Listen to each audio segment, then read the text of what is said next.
Hey guys, tonight let's do something deeply relaxing, mildly unfortunate, and historically unavoidable. Let's talk about royal families who married themselves into medical textbooks. So dim the lights, get comfortable, and allow your brain to slowly power down as we drift into the most inbred royal families in European history. No battles, no shouting. Just generations of cousins confidently saying, yes, this is fine. We'll start with the royal family that turned inbreeding into an art form, the undisputed champions, the dynasty that looked at genetic diversity and said, absolutely not. Let's begin with the Habsburgs. Now, the Habsburgs ruled a lot of Europe for a very long time. Spain, Austria, parts of Italy, parts of the Netherlands. Basically, if there was a throne nearby, a Habsburg had already married it. Their guiding philosophy was simple: never let power leave the family. And by the family, they meant the same 10 people.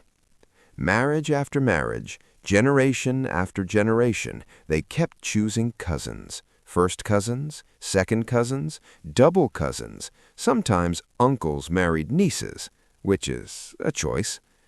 They believed this preserved royal blood. What it mostly preserved was the jaw. Ah, yes, the famous Habsburg jaw. It was long, it was heavy, it protruded forward like it had its own political ambitions. Portrait artists tried to soften it. They failed. By the 1600s, this jaw had become a family heirloom, passed lovingly from parent to child, along with a collection of health problems. And eventually, all of this led us to one man, the final boss of bad genetics, Charles II of Spain. Charles II was born in 1661. From the moment he arrived, things were not ideal. His parents were uncle and niece, which already sets the tone. As a child, Charles struggled to walk. He struggled to speak. He struggled to chew food properly because his jaw was so pronounced that his teeth didn't meet. He was often described as frail, sickly, and permanently exhausted, which honestly fits the vibe of this channel.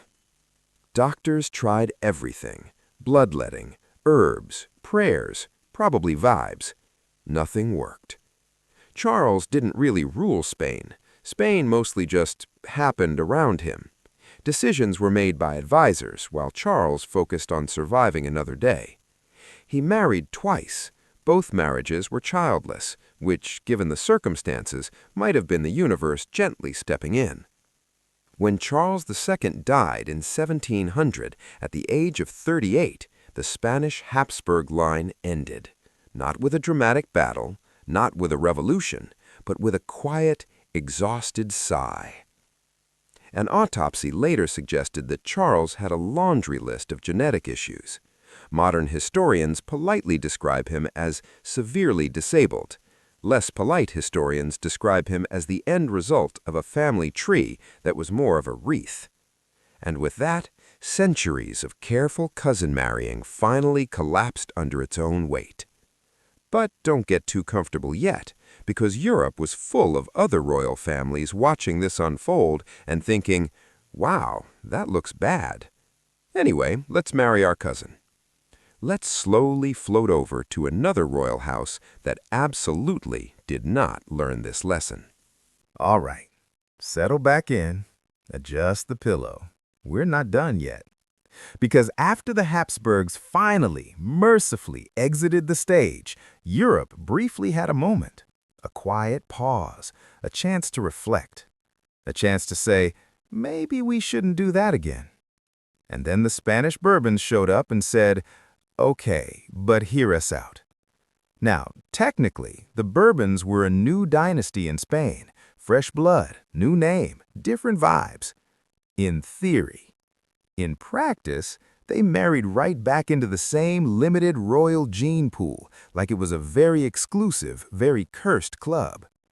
It all starts with Philip V of Spain, who became king after Charles II died without children. Philip was the grandson of Louis XIV of France. Yes, that Louis XIV, the Sun King, wigs, palaces, ego.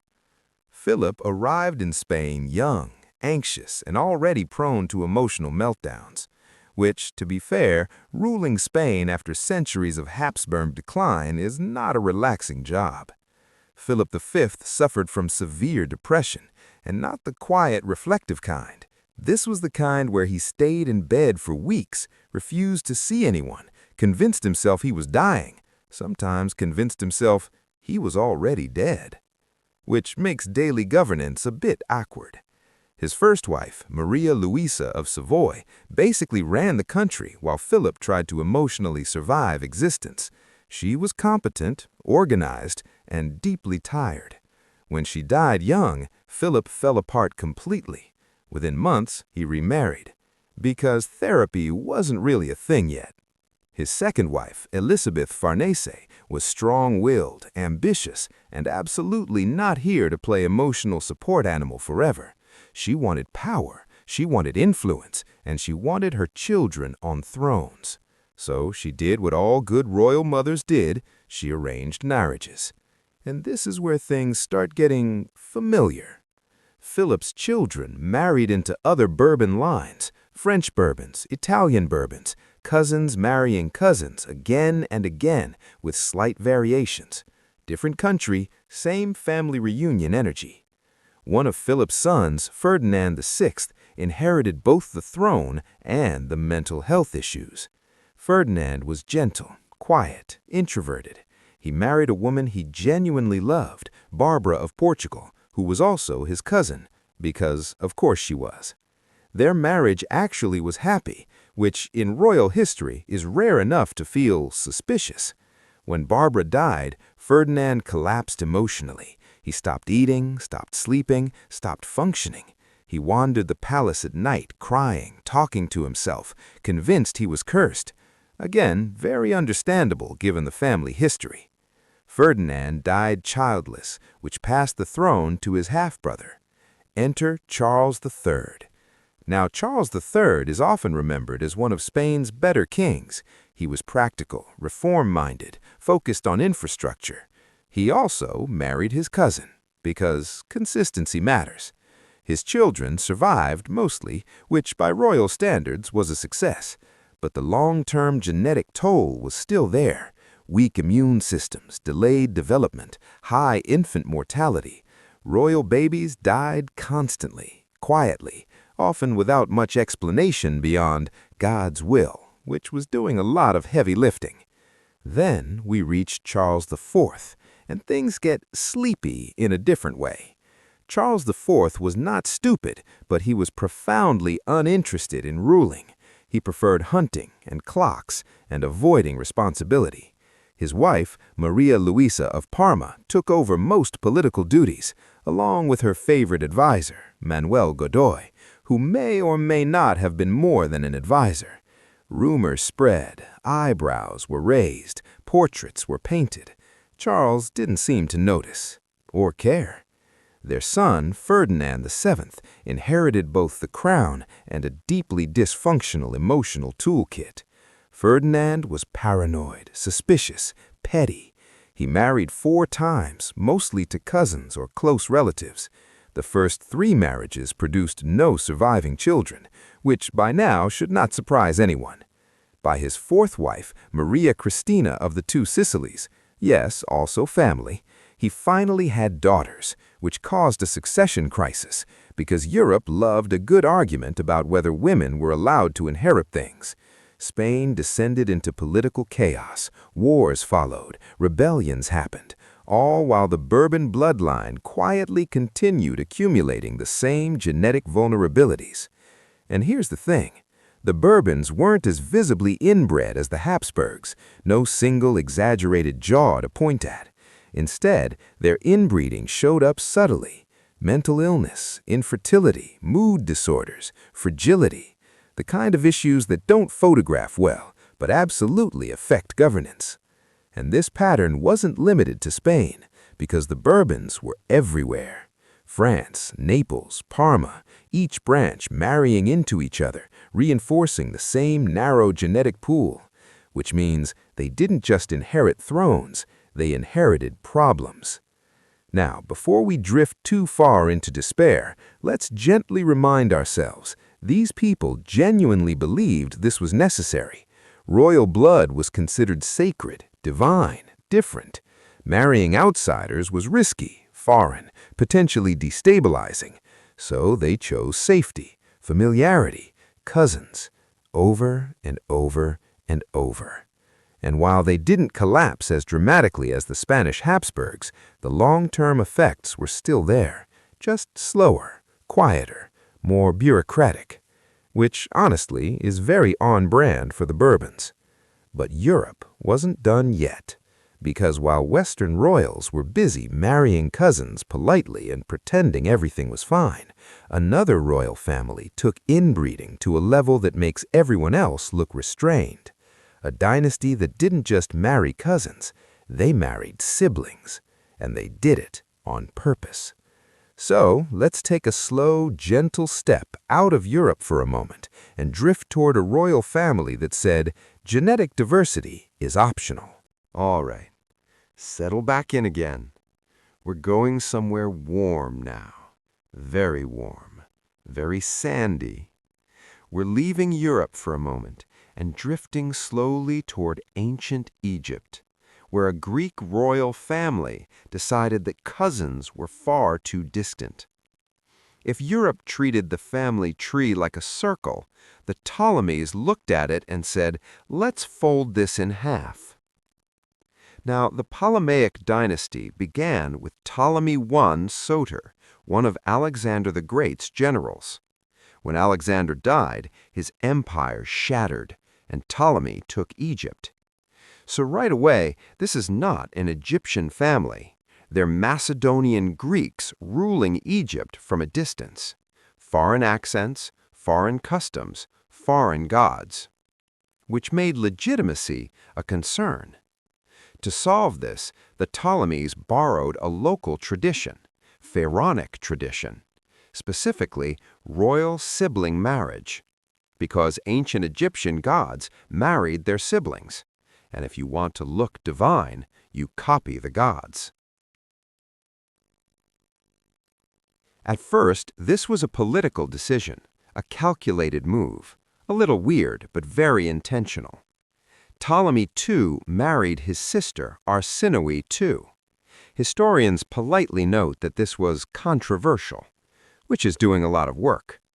From that point on, sibling marriage became the default, brother to sister, again and again and again. And not in a symbolic way, in a very literal, legal, children-producing way. By the third generation, this was no longer a novelty, it was tradition. Ptolemaic children grew up knowing exactly who they were expected to marry, and the answer was usually someone they already shared a nursery with. Now, unlike the Habsburgs, the Ptolemies didn't develop one iconic physical feature. Instead, their problems showed up behaviorally, and emotionally, and politically. The dynasty became famous for paranoia, cruelty, and an almost relaxing willingness to murder close relatives, which, when everyone is related, becomes very efficient. Kings married sisters, then executed them. Queens poisoned brothers. Parents eliminated children. Children eliminated parents. Family dinners were complicated. One king, Ptolemy IV, was described as lazy, indulgent, and deeply uninterested in ruling. He left government to advisors while focusing on parties, pleasures, and generally not doing much. Another, Ptolemy VIII, married his sister, then married his niece, then married both at the same time. This did not improve household harmony. There were riots, public protests, people begged him to stop. He did not stop. Children born from these unions often became pawns in succession struggles. Some didn't survive childhood. Others survived just long enough to be inconvenient. And through it all, the dynasty continued marrying itself. Which brings us to the most famous Ptolemy of all, Cleopatra VII. Now, Cleopatra is often remembered as glamorous, intelligent, charismatic, and to be fair, she was. She spoke multiple languages, she ruled decisively, she understood politics. She was also deeply embedded in this family tradition. Cleopatra married two of her brothers, not at the same time, sequentially. First, Ptolemy XIII, who was about 10 years old when they married, because royal math is different. They did not get along. They fought politically. They went to war. Eventually, Ptolemy XIII drowned during a conflict, which solved that marriage. Cleopatra then married her younger brother, Ptolemy XIV. He later died under mysterious circumstances. Historians are very calm about this. They use phrases like possibly poisoned. Cleopatra ruled alone after that, which was always her goal. Now, here's the important thing. Cleopatra herself does not appear to have suffered obvious physical genetic issues. She was capable, alert, sharp. But she was the product of 3 centuries of intense inbreeding, which means whatever genetic luck she had was luck. Because by the end of the dynasty, the Ptolemies were fragile, politically, biologically, emotionally. They struggled to produce stable heirs. They struggled to maintain authority. They struggled to trust anyone, including each other. When Cleopatra died in 30 BCE, the Ptolemaic dynasty ended completely. No distant cousins stepped in, no spare branches survived. The family tree simply stopped. And in a way, that's fitting. A dynasty that refused to branch out eventually had nowhere left to grow. But don't drift off just yet, because Europe, watching from a distance centuries later, would absolutely decide to repeat this mistake, just with slightly more paperwork and fewer siblings. All right. Take a slow breath. Get comfortable again. We're drifting back into Europe now. Specifically, France, where fashion was sharp, politics were sharp, and royal bloodlines were noticeably fragile. Meet the House of Valois. Now, the Valois weren't as aggressively inbred as the Habsburgs. They didn't marry siblings. They didn't double down quite that hard. Instead, they practiced something more subtle, something very European. They married close cousins, repeatedly, while under extreme stress, and then acted surprised when things went wrong. Which, honestly, feels relatable. The Valois ruled France from the 1300s to the late 1500s, a long run, a stressful run. War with England, internal rebellions, religious conflict, plague, money problems. Basically, France was never calm, and neither were its kings. Now, royal marriages in France were political tools. You married to secure alliances, to keep power nearby, to avoid outsiders. So the Valois often married within a tight circle of French and European nobility, which meant cousins, again and again. This created a pattern. Kings who survived childhood but struggled with health, queens who miscarried constantly, princes who looked promising and then quietly died. One of the most famous Valois kings was Charles VI, also known as Charles the Mad, which is never a great nickname. Charles VI began his reign perfectly fine, young, handsome, popular. Then, in his 20s, something shifted.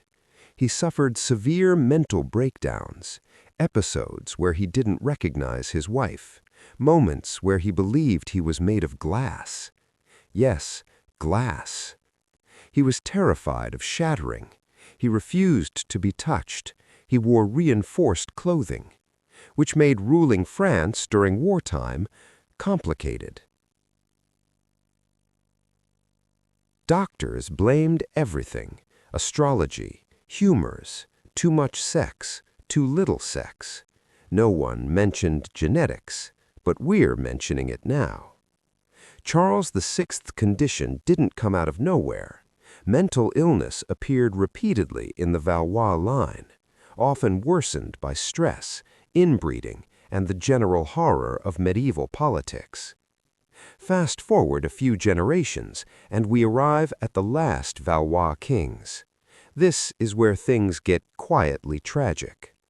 Francis II, Charles IX, and Henry III, three brothers who ruled one after another. All three were sickly. All three were emotionally unstable in different ways. All three died without producing surviving male heirs. Their mother, Catherine de' Medici, gets a lot of blame for everything: poison, plots, manipulation. But if we lower the drama slightly, what we see instead is a woman desperately trying to keep her fragile sons alive and in power. Francis II was weak and sickly. He died at 16. Charles IX suffered from anxiety, violent mood swings, and declining health. He coughed blood. He panicked constantly. He died at 23. Henry III was deeply anxious, intensely religious, and physically delicate. He had no children. He was assassinated in his 30s. 3 brothers, 3 kings, no continuation. And here's the thing. This wasn't bad luck. The Valois had narrowed their genetic pool for generations. Close marriages, repeated alliances within the same families. By the time the pressure peaked, religious wars, political chaos, constant fear, the dynasty simply couldn't cope. Their bodies failed, their minds cracked, their line ended. All right, let's slow everything down just a little more. We're heading to Britain now. Gray skies, soft rain, heavy curtains, a place where royal problems were handled quietly, politely, and with an impressive amount of denial. Because unlike the Habsburgs or the Ptolemies, the British royal family didn't usually marry siblings. They preferred something more socially acceptable: first cousins. Which sounds better. It isn't better, but it sounds better. Now, cousin marriage wasn't shocking in Europe for centuries. It was legal, it was common, it was strategic. And in Britain, it became almost routine during the 18th and 19th centuries. Let's start with Queen Victoria. Victoria, or Queen Victoria, was deeply devoted to her family. She loved her children, she loved control, she loved arranging marriages. And she had 9 children, which is plenty of opportunities to quietly spread genetic problems across Europe. Victoria herself married her first cousin, Prince Albert. They adored each other. This is not a tragic romance. This is a very affectionate, mutually obsessive marriage. But genetically, it mattered. Queen Victoria was a carrier of hemophilia, a serious blood disorder. She didn't know it. No one did. But she passed it on. Her children, her daughters, her grandchildren. Because Victoria's children married into royal families across Europe, Spain, Russia, Germany, hemophilia traveled with them. It showed up in young princes who bled excessively, who bruised easily, who died from minor injuries. In Russia, it reached Tsarevich Alexei, son of Nicholas II. His illness destabilized the imperial family. It pulled mystics into politics. It weakened trust in the monarchy. All from one quiet genetic inheritance. And then there were the mental health issues. King George III, famous for his episodes of mental illness, likely suffered from a combination of genetic vulnerability and stress. His family tree contained repeated cousin marriages. By the time symptoms appeared, mania, confusion, paranoia, he was under immense political pressure. Again, fragility meets stress. The British royals were very good at covering things up. Problems were hidden, illnesses were euphemized, royal children were kept out of sight. But the pattern remained. Marry close, protect bloodlines, limit outsiders, and then quietly manage the consequences. By the late 19th and early 20th centuries, attitudes began to shift. Science improved, medicine improved, public awareness improved. Cousin marriage became awkward. Still legal, still possible, but no longer proudly advertised. The royal family slowly widened its pool. Marriages became more international, less genetically tight, which is why modern British royals tend to look, well, alive, functional, which, historically speaking, is an achievement. So what do we learn from all this? Not a moral lesson, not a warning, just a pattern. Royal families believed power lived in blood, so they guarded that blood fiercely, and over time it weakened them. Not with explosions, not with monsters, but with quiet illnesses, fragile heirs, lines that simply ended. And that's the oddly soothing thing about history like this. It doesn't scream, it doesn't rush, it just repeats itself slowly, predictably, until it doesn't. And on that gentle, mildly unfortunate note, we'll let the royal family trees finally rest. Thanks for listening. Sleep well.